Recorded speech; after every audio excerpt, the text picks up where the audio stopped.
there's just things that are ingrained in you that you kind of, you don't forget, right? I mean, I still fold my t-shirts the way I was taught to at the Naval Academy.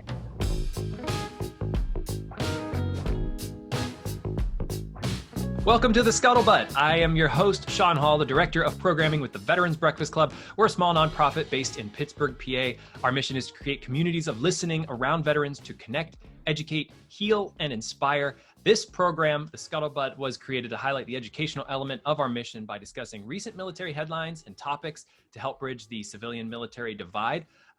Super excited today to have a wonderful panel for our second of the 6-part series focusing on each military branch. Today it is the Navy. I'm going to start over here with Ricky. I'd love to have you introduce yourself. Absolutely. Thanks for having me, Sean. Name's Ricky Hoechstetter, also known as IT1. In Navy terms, that means that my trade, also known as a rate in the Navy, is IT. One meaning first class. That refers to my rank. Currently serving as a recruiter in the Pittsburgh area, grew up here, born and raised. So I actually didn't leave the area until I joined when I was 21 years old. I've been altogether in the Navy 5.5 years now. Stationed altogether close to 4 years in Florida. Spent about a year in Pensacola and a little bit over 3 in Jacksonville. Stationed on board the USS New York, LPD 21 out of Jacksonville, deployed one time. And my circle, it hasn't been a huge one, although a circle nonetheless, brought me right back here to Pittsburgh. You say your circle. What does the circle mean? A circle, I mean, geographically, it literally was a circle from Pittsburgh to boot camp in Chicago and then down to Florida. Took me overseas over to the Mediterranean, up and down the southern coast of Europe, and then back to Jacksonville, back to Pensacola, and then back up here to Pittsburgh. Wow, awesome. Well, thank you for joining us. Kim Mitchell, I'd love to introduce you as well. Yeah, thanks for having me, Sean. Kim Mitchell, I'm a 17-year Navy veteran. I was a surface warfare officer, various ship assignments, and all of my shore assignments were in Washington, D.C. and at the building called the Pentagon, which of course has the crazy 5 sides. My last 2 years, I worked directly for Admiral Mike Mullen, who was the chairman of the Joint Chiefs of Staff as the deputy for the Warrior and Family Support Office. I've been in the nonprofit space ever since I got out in 2012, running a nonprofit in Washington, D.C., and then running a homeless veteran service provider here in San Diego. And now I am the senior vice president for military, veteran, and government affairs at National University. Awesome. And Kim, I have to mention, we had you on a Veterans Breakfast Club live event about a month ago. You told an incredible story of how you came to America and joined the Navy. We could talk all day about this story. It's an incredible story, but I will ask my viewers today, if you just want to see that interview, please pop over to our Facebook page. We have that video. I highly recommend it. It's an incredible story, Kim. But today I think we'll focus on your Navy career, which is, spans over a decade. Love having you here. Thank you so much for joining us. Well, I'm glad to be here.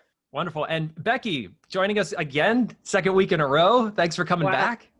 Thanks for having me, Sean. My name's Becky Nyron. I'm a Gold Star wife. My husband, Nate, was with the U.S. Army, and he was killed in Iraq in 2004 after being there about 10 months. And I'm happy to join you, share any stories on his behalf. Here's a picture of him that I'll share with you. And that's when he was in Baghdad with the 1st Cavalry Division out of Fort Hood, Texas. And I'm just happy to be here. Thank you. And thank you for honoring him by joining us and talking with veterans about their stories. We're going to jump right in after I ask everyone who's viewing if they could be so kind as to help us spread the Scuttlebutt by liking, sharing, subscribing, and ringing the bell on YouTube so you can be the first to know whenever we post our videos on Mondays. We also want to connect with you, so please leave us a comment on YouTube or email me at sean@veteransbreakfastclub.com. We always love hearing from you, and that leads us right into our first segment, which is our mail call. I hear, is it still called mail call in the Navy as well whenever you get mail? It is in boot camp. It was on the ship. Okay, good. Because we changed it from like, just male to male call because we thought that was a good military term. But first up is from Andy Glade. He's a veteran. He says in his email, the comparison of the Iraq fighting versus the Afghan fighting was very enlightening. This was in response to our episode talking about the Afghanistan war at 19 years. He said it reminded him of the difference in World War II between the European fighting and the fighting in the Pacific theater, which I'm sure there was a dichotomy between both of those styles of fighting and the fighting that both countries had to do to win the World War II. And another email comes from Jim Jameson. Among other things, he talked about it as the Air Force in response to our Air Force episode, saying that I considered after high school joining the service, but had no desire to play in the mud like the Army and Marines. And the Navy just sounded like a bit too confining being at sea. So the Air Force was a good choice for him. Either Ricky or Kim, did you ever think of that as you were joining, like that the Navy would be a bit confining, that you're always on ship? And did you ever feel that you were confined being on a ship? Well, I'll go first. I mean, it sure is. I mean, it is confining. There's never a time when you're on board ship where there isn't someone probably closer than 6 feet from you, whether you're in the chow line, in the wardroom, down on the mess decks, down in the engineering spaces. I mean, there's always people around, but you figure out how to live within that environment. And for me, I never really thought about it as something that I didn't want to deal with, because for me, it was all about leadership and service. I would definitely agree with your sentiments, Kim, about being on the ship and coming across situations where it can seem confining. Biggest thing for me when it came to choosing a branch, I kind of shopped around personally for a little bit before ultimately deciding if I didn't go forward with it and just say, I'm doing this. It felt like it was something that just wouldn't happen for me. I knew that I didn't want to go to, for lack of a better word, play in the mud with the Army and the Marine Corps. I didn't really have any interest in being a foot soldier. I wanted to do something technical that if I decided to get out of the service, I could use the skills I learned to go and advertise myself to go get a job on the other side. So as far as being confining at sea, again, I was only on one deployment. It was a rather short one, relatively speaking, compared to the rest of deployments over time that the Navy does. And with that said, we pulled into port at a pretty regular basis. So in between port visits, there's a lot of excitement building up into that upcoming port visit. And for me, it really just felt like a regular full-time job for the most part. I had a routine that I settled into, and pulling into port was a pretty nice way to break all that monotony up. I have a question on that for both of you, or for the Navy in general. Is it inevitable that a deployment will occur on a ship, or are there Navy jobs that a lot of people never end up at sea? I would say that there are jobs that you can choose where you would never deploy. Okay. But especially if you have, if you have a family member that may require specific medical assistance in a certain location. A lot of the admin positions may not necessarily be deployable. So especially if we're talking deployment on ships, right? Now, it is possible that you could get assigned to a base in Japan that might need an admin position, or it's possible that, but I know that I have a friend who is a family member. She's a Navy veteran. She's married active duty, but they have a son who is has some special needs, and because of that, they're not going to be moving away from San Diego because of the specific specialized service that he needs here. Okay. All right, we're going to move right into our second segment, which is always our phrase of the week. This week, I figured we'd go with a Navy-specific phrase, Jacob's Ladder. Kim, do you know what a Jacob's Ladder is? I think it's, of course, I've been out of the Navy since 2012, but isn't it the ladder that goes up the side of the ship from like a rib? Yep. Yep, and it's the ladder made of rope or metal and used primarily as an aid to in boarding ship. Originally, the Jacob's ladder was a network of line leading to the skysail of a wooden ship. The name alludes to the biblical Jacob, reputed to have dreamed that he climbed a ladder to the sky. And anyone who has ever tried climbing a Jacob's ladder while carrying a sea bag can appreciate the illusion. It does seem like you're climbing long enough to take you to the next world, I read online. Ricky, I don't know if you have climbed that with a sea bag, and you could tell me what that's like. I do have quite a bit of experience with both what's called a Jacob's ladder and a caving ladder. A caving ladder is typically made out of metal, where a Jacob's ladder is typically like rubber planks that you climb up with. It's connected with rope. Mm-hmm. One thing that's not terribly well known, at least in my experience outside of the Navy, is what's known as a VBSS team. VBSS stands for Visit, Board, Search, and Seizure, and typically smaller ships are equipped with a VBSS team of some degree, my ship being one of them. So VBSS teams, what they do whenever we're overseas out in the middle of the water and we come across a vessel that's suspected of any kind of illegal activity, we inherently have, there's a lot of constituents that go into whether or not we can actually board that vessel, but that's basically the job of the VBSS team, is to go board the vessel and inspect it for illegal activity. I was a member of the VBSS team on board the New York for the 3 years I was there, and a Jacob's ladder is what we use to climb off of the mothership into what's known as a RIB, rigid hull inflatable boat. They come in two sizes, 7 and 11 meters, and that's what we use to go from the big ship to the little ship, basically. And doing this with a sea bag, how heavy is the bag? I never did it with a sea bag, although VBSS teams, like the members, are outfitted with bulletproof vests, and then primary and secondary weapon, and then the type of there's all kinds of equipment that the team altogether needs to bring on a boarding. Mm-hmm. I was not one of the people who brought any of the specialized equipment. It was just the standard outfit. But with that said, I'd say altogether at least 40 pounds altogether, and climbing up one of those ladders, they don't tend to stay stationary the way that a normal ladder does. Can be a little bit difficult if you're not used to it, but we do quite a bit of training with it as well. I can tell you that I was not built for the Navy, because I have this vivid memory of being a kid at a playground that had a rope ladder leading up to a big ship. And this thing couldn't have been more than 10 feet high. I got to the middle of that rope and clutched to it for dear life, would not move. People were trying to like scoot me up it, bring me down it, I would not budge. I was terrified that for whatever reason I was going to fall through this rope, which, there was no way that was going to happen. That was pretty much my first experience with one, and probably my last experience with one. So not for me.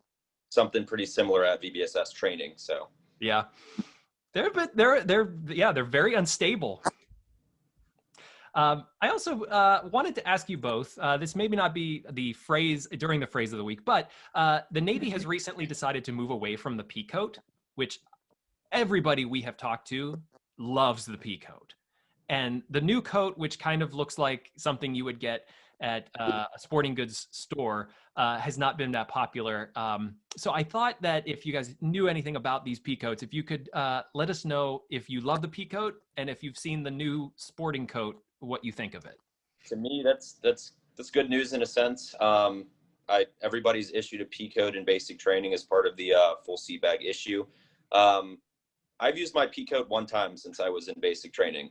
The other thing about them and Navy uniform items in general, they cannot be worn with civilian clothing as long as they have any rank insignia on them, which in order to wear the peacoat properly in uniform, there needs to be rank insignia on the sleeve sewn on. So with that said, the peacoat that gets issued, I think it's pretty nice, and I'm kind of looking forward to not having any rank insignia on it and being able to wear it. Kim, thoughts on the peacoat? I mean, even as an officer, we were issued peacoats as well. We were issued peacoats when I was at the Naval Academy, and it was the warmest coat I think that I have ever seen. And the horrible thing was it really wasn't very waterproof. So if you were stuck in the rain with that peacoat, it kind of smells a little bad after a while. So I think, I haven't seen the new jacket, but I'm assuming that it's much more waterproof than the pea coat is. I think it is, but every veteran I think we've talked to has been up in arms about the fact that this pea coat is going the way of the dinosaur. Well, pea Becky? coats kind of became a fashion trend, like in the late 80s, early 90s. I mean, I still have a wool coat hanging in my closet that is very similar to what I think of as a Navy pea coat. Mm-hmm. I had the same one. I've since moved on to a more waterproof jacket. I'm not sure why it hasn't ended up at Goodwill yet, but it's still in there. Yeah. We're going to move into our headlines. First one up is an update on our report on the first 100 yards. You may, if you've watched a previous Scuttlebutt or have been keeping up with military headlines, you'd see that the Army has recently decided to move away from the shark attack, which was the basic trainees coming off the bus and just getting attacked by the drill instructors, yelling, bags, throwing people, it's chaos. Well, the Army moved away from this and decided to replace it with first 100 yards, which is a lot more historically based, still has hardcore physical training associated with it. But Sergeant Major of the Army Michael Grinston was a little sick of everyone claiming that the Army had gone soft getting rid of the shark attack. And so he decided that he was going to step inside the Army and see some new infantry soldiers participating in the first 100 yards. And Grinston has been posting video updates on his Twitter feed of new recruits at Fort Benning experiencing the first 100 yards. He talks to a couple drill instructors who do mention that they actually think it's harder than the shark attack. And in one video, a new recruit is performing a pull-up knee tuck, which is considered one of the hardest parts of the new fitness requirement. And he's surrounded by other recruits, but he mentions in the tweet, while competing as a squad, these trainees are already learning an important lesson. During the next 22 weeks, they'll need each other to make it through. Motivation is key. I don't know if either of you have heard about this switch to the Army's shark attack, and if you had any thoughts on it as they make transition to a less intense, we'll use that term, less intense introduction. Well, I haven't heard anything about it. I try to limit the amount of knowledge that I know about the Army, just for my sanity's sake. But I mean, the ultimate goal of any basic training, whether you're officer or enlisted, is to instill discipline, to instill teamwork, to instill a sense of camaraderie, to really instill that loyalty to duty, to country, to self, and your teammates. And so there's different ways of doing it. And no matter what the service does, if they change something, the folks that went through the old school of doing things, they're like, oh my gosh, they've softened up, right? I mean, it happens it happens in every service. I think I remember hearing when the Navy boot camp had started implementing training timeout cards, and oh my God, I can't believe there's training timeout cards. Well, okay, right? So that we actually did a blog post about this. We found out that the timeout card was actually a rumor. Look at the blog post about the blues card that people thought the Air Force would hand out, that you could hand to a drill instructor and be like, I could take a break. I don't want to do it. I'm too stressed out. But we were debunking that in our blog. But yes, and a lot of the veterans feel that the newer ways of going through training camp has become way softer than what they had to deal with. I think that's normal. Next up in our headline, and I thought this might be a good one for both of you, hopefully, is the Army-Navy game. The 121st Army-Navy game will be hosted by the U.S. Military Academy at West Point, New York this December, marking the first time it has been played at a home site since World War II. The two service academies' athletic directors announced. The game was supposed to be held in Philadelphia, but due to COVID restrictions, they decided to move it because the entire Corps of Cadets and Brigade of Midshipmen would not be able to attend. Instead, it's going to be held at West Point's Mitchie Stadium. The last time the U.S. Naval Academy at Annapolis, Maryland hosted the game was in 1942. West Point last hosted in 1943. And the two schools also rotated hosting the first 4 games between 1890 and 1893. A lot of history here. But Navy leads the series 61 to Army's 52. And the game's going to be televised on CBS Sports, 3 p.m. Eastern Time on December 12th. Kim, I'm going to guess that this might be the only thing about the Army that you keep up with. It is. I saw that. I'm not surprised that a decision like that was made just simply because of the environment that we're in dealing with COVID. But I think I shared the article on my social media, and it said so much for being in neutral territory and having home field advantage. So, but the best team will win. I mean, and like I've always said, is the Army-Navy game is the one game where, no matter what the record is for either team going into that game, for some reason, the level of intensity on both sides is increased significantly, and it can be anybody's ball game when it comes to Army-Navy.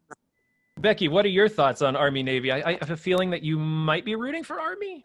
Well, I root for Army. To be honest with you, I mean, I'm a huge football fan, but it always seems like I miss it unintentionally. And growing up, I remember we would always watch it at my uncle's house. And it seemed like it used to be over Thanksgiving, and then they kind of moved it back. So I'm an Army fan, but like in any sporting event, you hope for a good game. Yeah. Ricky, over under. Who do you got? Navy by 14. Ooh. Boo. Not a huge football fan myself, but my stepfather, who was a huge influence on me looking into the military in the first place, is a 10-year Army veteran himself. So really looking forward to being able to watch the Army-Navy game at his house instead of remotely from Florida.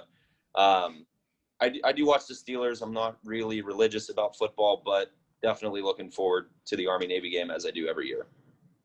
Awesome. And our last headline, the Navy recently trial tested a drone delivery to a submarine. This was a payload delivered to an Ohio-class ballistic missile submarine, USS Henry M. Jackson, at sea. The Navy released a couple photos of the exercise with a short caption provided by the Navy explaining only that the experiment was designed to test and evaluate the tactics, techniques, and procedures of U.S. Strategic Command's expeditionary logistics. The aim being to enhance the overall readiness of our strategic forces. Pretty incredible pictures of a drone flying right over, making a delivery, just like Amazon does. So living in the now, in the future. Pretty exciting stuff. Our main story is focusing on the Navy. We have 2 Navy personnel here with us today. And I'd love to just start with the idea that the core principles of the Navy are listed as honor, courage, and commitment. And Ricky, I'll start with you. You already said that, you were sort of, when you were deciding which branch you wanted to join, the other ones weren't necessarily speaking to you. What was it about the Navy that drew you to it? And is there something about the core principles that really spoke to you? I would say that all of the branches, at least to some extent, have their own core principles, and I would say they're pretty similar, at least from my perspective. One of the things that they instill in recruits in basic training on the enlisted side from the very beginning is that the core values of the Navy are honor, courage, and commitment, and they also include integrity, which means to do the right thing when nobody is looking. That's what the core values say to me, doing the right thing when nobody is looking. Now, when it comes to me actually picking the Navy over other branches of the service, what appealed to me was the mission of the Navy and what the branch does overall. So it relates to presence and sea control worldwide, which also involves quite a bit of traveling. So for me, being able to learn a skill, being able to see the world, everybody knows if you join the military, you're probably not going to stay in your hometown. Obviously, that was the case for me, but being able to go and see numerous different places, and also knowing that there's a very good chance that where I was going to see would not be associated whatsoever with a war zone. That's pretty much what appealed to me. I wanted to be safe, and I wanted to learn a skill that if I were not to stay in the military, using that skill moving on would be something that'd be possible for me. I'm going to come back to that because that feels like the beginning of a pitch. So I'm going to I'm going to get your best pitch here soon. But Kim, I'll pop over to you. The same question. You have this. We've talked about this really interesting history. What drove you to the military and the Navy specifically? Well, since my father was career Air Force, he actually started talking to me about going to the Air Force Academy when I was in 3rd grade, which was back in like 1980, which means that was the first class of women to go to any service academy, was a class of 80. And so for him to even be thinking that back then that I'm going to be going to one of the service academies, specifically the Air Force Academy, that's kind of how I grew up, really thinking about service. I mean, because that's how our family was about service, was about loyalty, was about, integrity, doing the right thing, about honor. I mean, it's even about doing square corners on our beds, right? I mean, that's what happens when you grow up in a military family. And it just happened that when I was in 10th grade, the summer between my 10th grade and 11th grade year, I went to a leadership seminar down in southern Wisconsin. And I actually ended up meeting a retired Navy admiral there at the seminar, and he asked me what I planned to do after graduation. And I was smart enough back then to say, I'm thinking of a service academy. I didn't really tell him, I didn't want to tell him the Air Force Academy. And he said, well, what about the Naval Academy? Are you considering that? I said, well, don't know too much about it, because at that time I never really even looked up the Naval Academy. And he said, well, give me your address. I'll make sure you get some information. You know how admirals are. And so I gave my address, and a couple of weeks later, I got a catalog, I got pamphlets, I got information about the Naval Academy. All of a sudden, it looked a lot better than the Air Force Academy did. All the pictures, people were smiling. So I want to say it was a marketing technique that clearly people were having a lot more fun going to the Naval Academy. So I actually, when I started researching it, I decided that the Naval Academy was where I wanted to go because of one, it just seemed like their mission to always be out there, to their presence, deployments.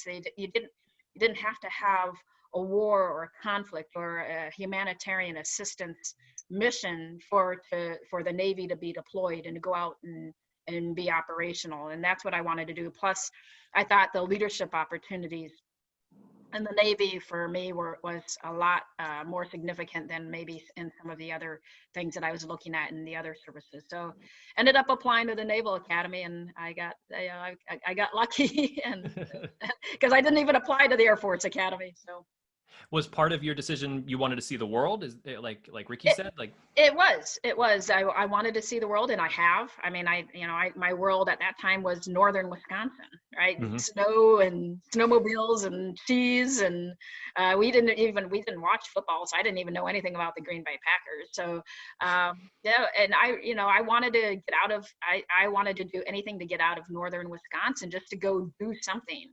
And the Navy offered that opportunity, and I'm very, very grateful for the opportunities and the deployments that I've been on, the people that I've gotten to meet. I mean, I've had some of the most amazing jobs in the Navy. Everything from that, outside of my ship tours and doing amazing things on board deployments and things like that, but having the shore duties that I've had of being able to work in peacekeeping operations in Iraq, sanctions, to do nuclear arms control, to do foreign military sales for the Navy, where I sold weapons, ships, planes, and missiles to foreign governments on behalf of the U.S. government, of course. And then, of course, all the countries that I was selling to were Middle East countries. Mm-hmm. And then to get into this world of veteran and military support.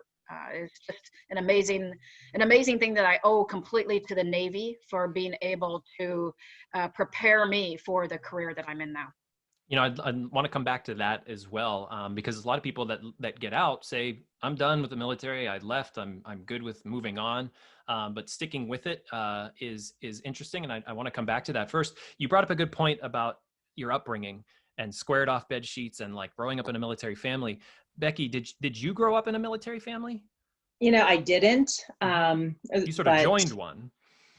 I did, totally unintentionally, because both Nate's parents were in the Air Force, and then he decided to join the Army after not a very successful college career, but for some reason, what I'm going to talk about in our little scuttlebutt later on is military habits. Mhm. And I grew up with squared bed corners, and I don't know if that's a German thing because I'm of German descent or what, but I don't know where that came from because we don't have a military history in our family. I think my wife likes squared off bed sheets, though she's not from the military either. She just likes the bed made. So, Yeah. and I don't come from a military background. Ricky, so you're now a recruiter. You know, I've heard that recruiting has been very difficult, but you came highly recommended from, would it be your station's commander, Brandon Smith, who said, Ricky's one of the best we have. He's brought in, enlisted a ton of people. What's your secret? For me, it's that the Navy sells itself. To be honest, I just need to be knowledgeable about what I'm talking about. As a recruiter, you hear it all the time. Recruiters have a bad reputation for feeding people whatever they want to hear to get them to sign their name on the dotted line. I think that being genuine is the most important thing, mostly because I could be talking about anything. If I'm not being genuine, somebody's going to pick up on it. So again, I think the Navy sells itself, and I'm not afraid to share the parts that are not so great, although there really aren't that many in my opinion. I think that's really the biggest thing. You know, people are like, well, what do these people want to hear to, end up joining? And don't tell them what they want to hear, tell them what they need to hear. That's my secret. Well, now you've brought it up. I want to know, like, what if you would say, like, top 2 things that you're like, that wasn't so great. The number one thing, it's always my response when somebody says, this all sounds so great, what about the Navy is not so great? Because it's not all sunshine and daisies, and that's no secret. Going to find people, no matter where somebody works, that don't enjoy what they're doing. The Navy's no different. I would say that the most important thing is knowing as much as somebody possibly could going into it. That's going to, ultimately influence their experience, whether or not it's a good or bad one overall.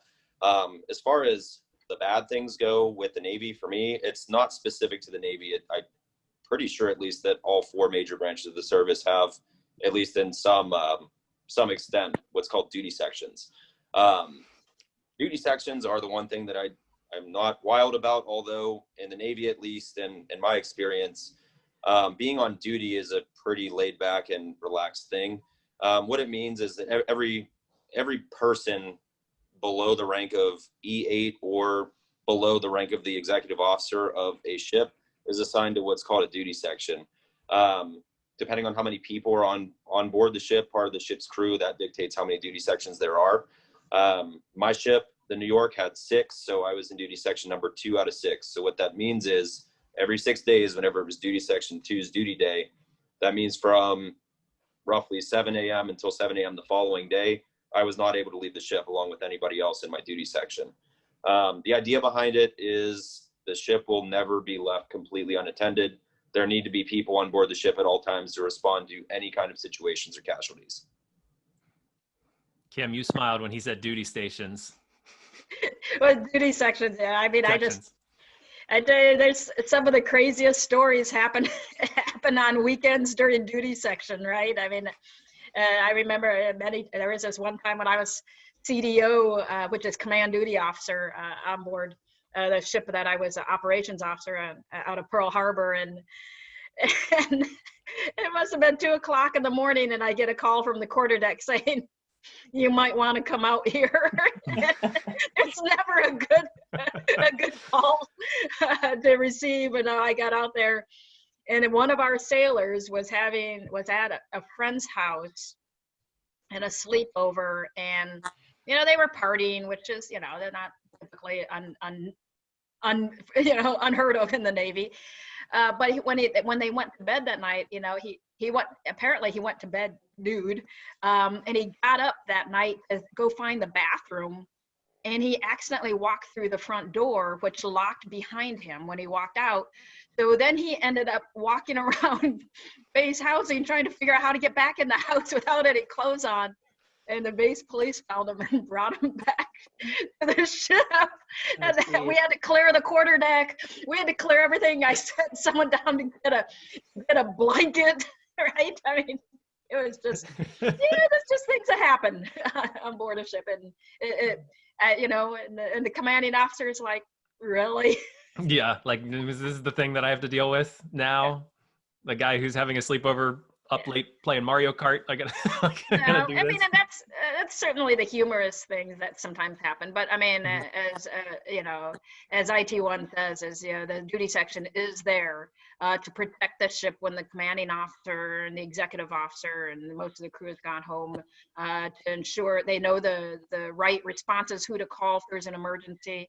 And so, I mean, you just have to have that type of security on board the ship at all times. Mm-hmm. And Kim, I want to come back to the fact that you have this long history in the Navy. You retired. You said, I'm going to stick with this. This means something to me, and why you decided to do that. Well, I mean, I was really fortunate. I was really fortunate to my last 2 years in the Navy working in a job where I was able to travel around to 329 communities, working with communities, working to find resources, working to find really what the great programs are around the country for our service members, our veterans, our military families, and our families of the fallen, to really figure out what successful reintegration is like. We worked with educators, employers, and healthcare providers, really looking at a holistic approach, because as we know, there's communities and there's organizations, and they may know that there's a military, but they really don't know us, right? They may know that we need assistance, but they don't know what to do. And so figuring out and helping the organizations to become more inclusive became a passion of mine. Mm-hmm. And so I became very fortunate that opportunities have come up throughout my career now since leaving the Navy, to be able to find resources. And I'm in a great position now to create educational opportunities for underserved populations within our military family world, because there are, and not everybody has the opportunity, nor the financial means, nor the time to be able to go to a traditional brick and mortar four-year school. Many of our veterans, when they leave the military, are working adults. They are married, they have children, they have to have a job. So how do they go to school to get that education that they may want to be able to get the job that they need to be able to provide for them and their families? Well, hopefully we're making a good connection then between IT1 and you, Kim. And I feel like you, Becky, you'd share the same sort of passion for veterans as Kim. And how has that sort of driven you? After your husband passed, why did you decide veteran issues was something that you cared about? Well, the one thing I've noticed since being a Gold Star wife is your casualty officer is there at your beck and call whenever you need them immediately. But after you seem to maybe not need them anymore, it kind of falls off, and you as the surviving spouse or surviving family member needs to be the one to kind of take the initiative if you need assistance. And there really isn't a lot of that in the Pittsburgh area. So, and maybe there is, I'm just not familiar with it. And I get emails and things like that from the Veterans Assistance Office out at the base. And so I would like to try to find out what is out there that is more readily available to surviving family members and veterans in the area.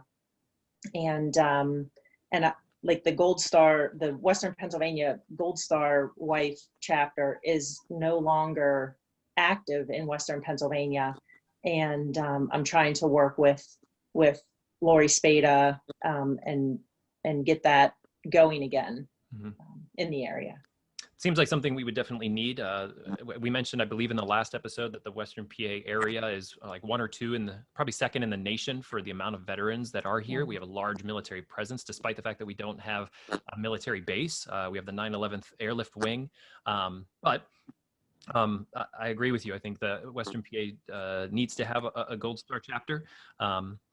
And Ricky, I think it's interesting, this sort of arc of our conversation here. As you look towards your future in the Navy, do you see yourself staying with the Navy even once you retire? Do you want to be a career person, or as you said earlier, you wanted to learn skills so that when you get out, you were able to find work in the job force as well? Do you feel like you'd stay within some sort of level of Navy or veteran experience when you leave? I would say so. I've only been in for 5.5 years, so I've got about 15 to go before I'm eligible to retire. But Not that much. That's not a lot of time. I've heard. I mean, I do intend to make it a career at this point and stay in and retire, do at least 20 years on active duty.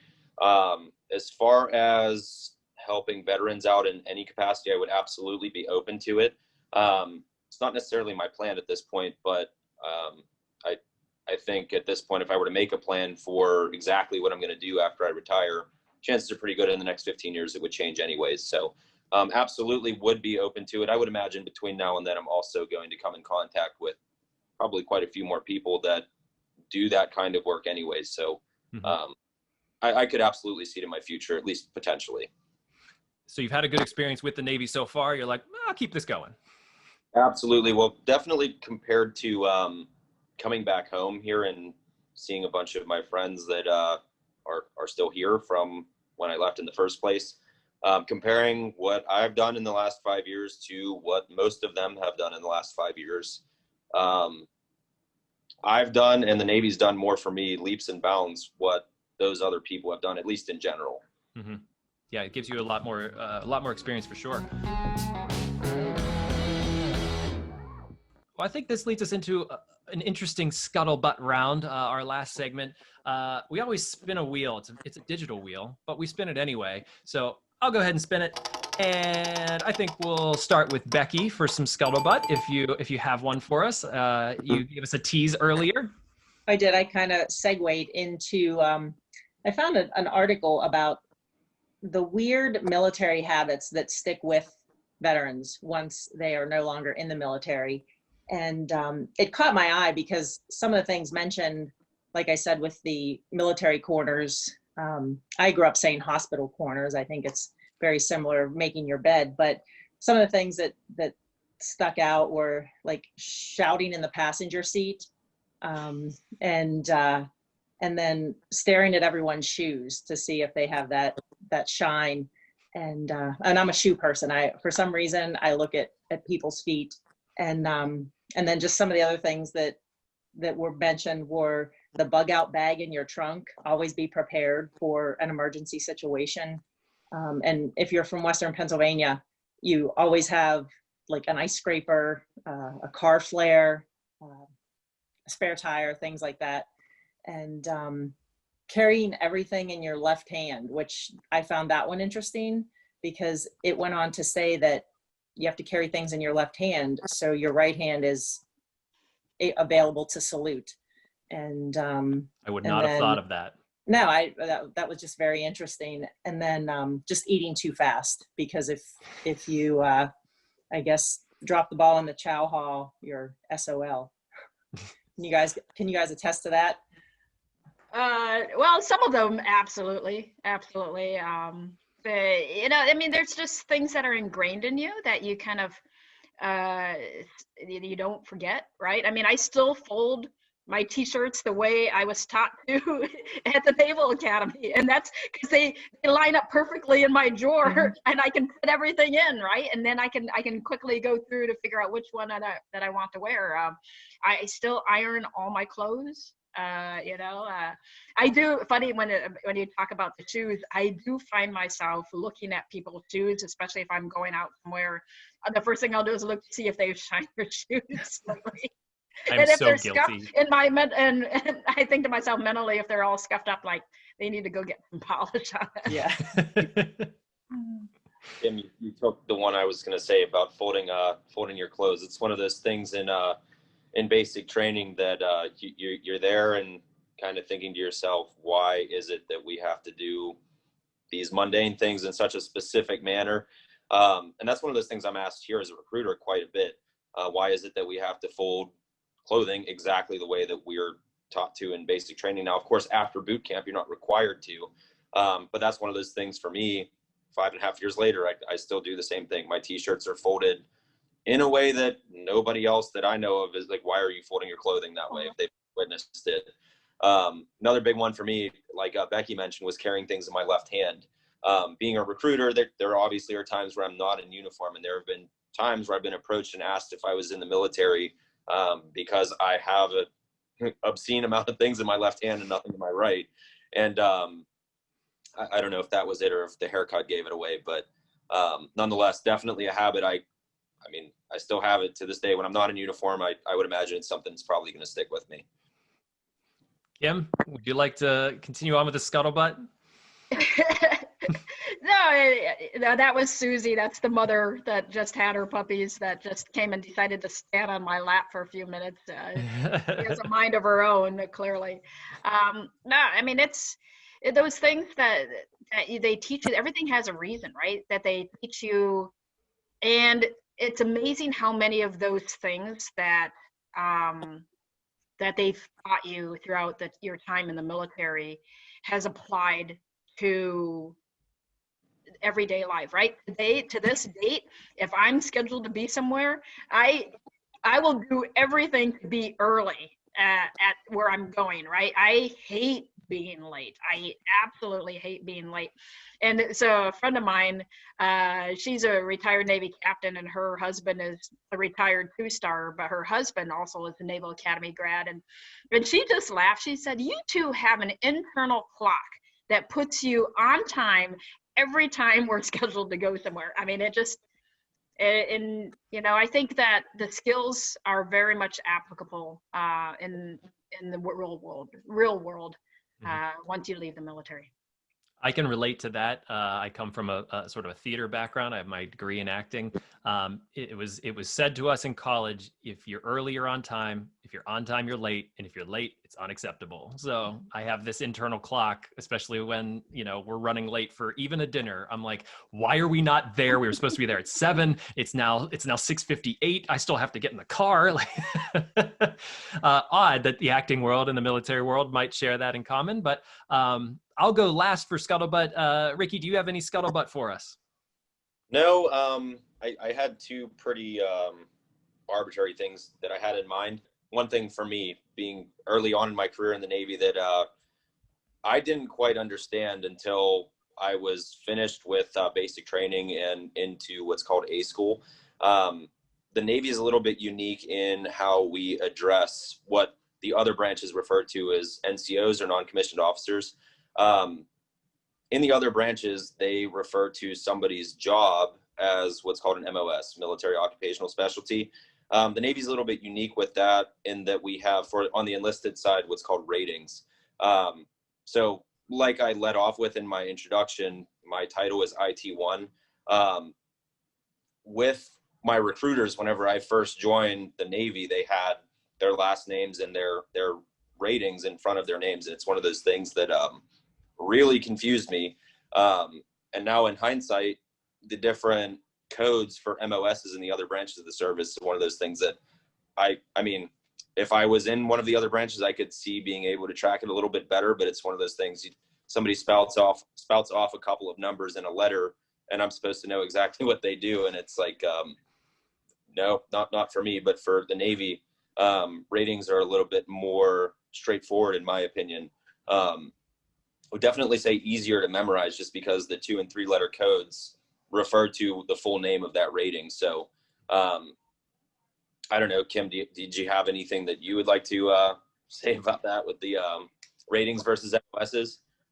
I actually like it. I like the way the Navy does it, because then you can know immediately, based on your rating, what job you're doing and what department and what division that you belong in. Like for you know, Army, if you're just a sergeant, like, well, who do you work for and what do you do, right? So just by looking, I can tell that if you're on a ship, you're in you know, operations, and you're part of you know, you're part of the communications division, right? So it's kind of it's a peace of mind thing for me so that I can take a look and say, all right, I need, DC2, come with me. I've got an issue, right?